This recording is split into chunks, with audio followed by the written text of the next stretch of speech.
வணக்கம் நண்பர்களே, இன்னைக்கு நம்ம எங்கே வந்திருக்கோம் தெரியுமா? மதுரையின் புகழ்பெற்ற திருப்பரங்குன்றம் முருகன் கோயிலுக்கு தான் வந்திருக்கிறோம்.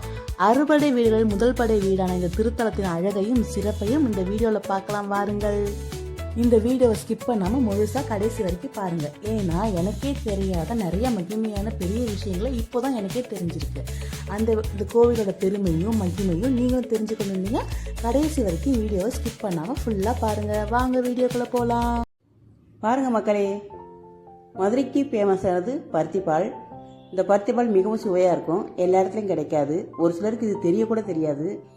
இங்கே இந்த இடத்துல இந்த பருத்திப்பால் மிகவும் சுவையாக இருக்கும்.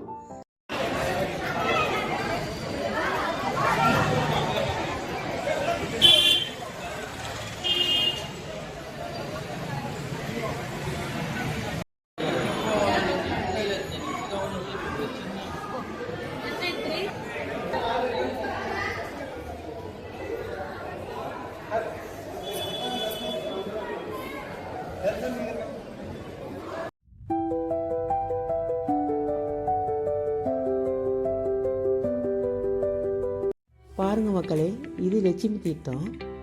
இங்கு முன்பெல்லாம் பார்த்தீங்கன்னா தண்ணி நிறைஞ்சிருக்கும். மீன்கள் அவ்வளோ மீன்கள் இருக்கும். இது இப்போ எதனால் இப்படி வற்றி போயிருக்குன்னு தெரியல. மீன்களும் இல்லை, தண்ணீரும் இல்லை.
இது முருகன் கோயிலுக்கு அப்படியே ஆப்போசிட்டில் இருக்கிற மலை மேலே இருக்கிற ஒரு கோவில். மலை மேலே ஒரு கோவில் சாமி இருக்காங்க.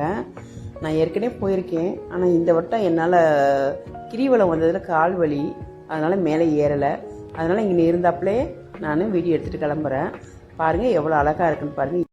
தெப்பத்துக்குள் கால்களை முக்கி எடுக்கும்போது சிகப்பு நிறமாக என் கால்கள் தெரிந்தது. என் சேலையோட சேடு அல்ல, சத்தியமாக. என் கால்கள் உள்ளே முக்கி எடுக்கும்போது சிவப்பாக நான் உணர்ந்தேன்.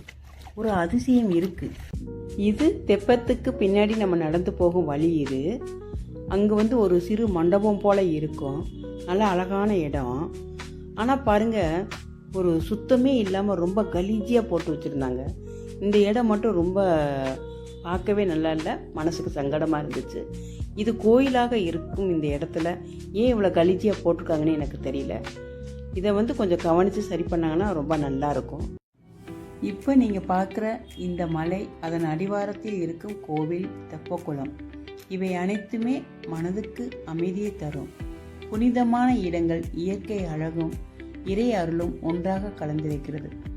இப்படி அமைதியான இடங்களுக்கு வந்து சில நிமிடம் இறைவனை நினைத்தால் போதும்.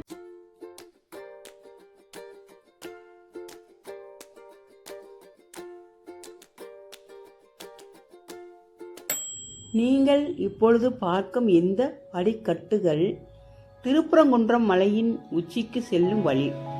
மேலே அருள்மிகு காசி விஸ்வநாதர் சுவாமி திருக்கோயிலும் விசாலாட்சி அம்மன் சன்னதியும் உள்ளன. அங்கே புனிதமான காசி தீர்த்தமும் இருக்கிறது. இந்த படிகளை ஏறி பக்தியுடன் தரிசனம் செய்தால் மனதுக்கு அமைதி இருக்கும். ஆயினும் இப்பொழுது மேலே செல்ல அனுமதி இல்லை.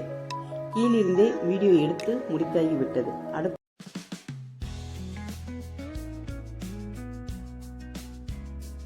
மலைக்கு பின்னாடி இருக்கிற நாகம்மா புத்து. இது அது அங்கே நிறைய நாகம்மா கோயில் நிறையா உண்டு. அது ஏற்கனவே நான் நல்ல சக்தியோட பார்த்துருக்கேன். இன்னைக்கு நான் இந்த வீடியோ எடுத்தேன். பாருங்க, இது எடிட்டிங்கோ எதுவுமே சேர்க்கோ எதுவும் கிடையாது. ஆனால் இந்த நாகம்மாவை எடுக்கும் போது மட்டும் ஒரு மாதிரி கடன்னு ஒரு வித்தியாசமாக தோணுது. இது நான் எப்போ எல்லா வீடியோ எடுத்த மாதிரி தான் இதே எடுத்தேன். இந்த அம்மா பவர்ஃபுல்லுங்கிறது நான் நல்லா அறிஞ்சிருக்கிறேன். இந்த சாமிகிட்ட நம்ம என்ன வேணுனாலும் நடக்கும். எல்லா சாமிகிட்டையும் ஒரு பவர் இருக்கத்தான் செய்யுது. அதை நாம் உணரணும். உணரும் போது தான் அவங்களோட மகிமையை நம்ம உணர முடியும். இது எனக்கு ரொம்ப ஒரு ஆச்சரியமாக இருந்துச்சு, கொஞ்சம் அதிசயமாகவும் இருந்துச்சு. பாருங்க மக்களே, இது என் ஃப்ரெண்டு. நானும் அதுவும் சேர்ந்து நிறைய வீடியோ பண்ணியிருக்கிறோம்.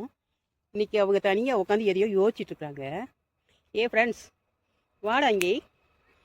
ஐயோ, அதுக்கு கொடுக்கறதுக்கு என்கிட்ட எதுவும் இல்லை. இது சரியான ஒரு ரொம்ப தூரம் வந்துட்டா, கடையே இல்லை. சாரிடா மங்கி, பாய். நீங்களும் பாய் சொல்லுங்க. ஏய் மங்கி, இங்க பாரு.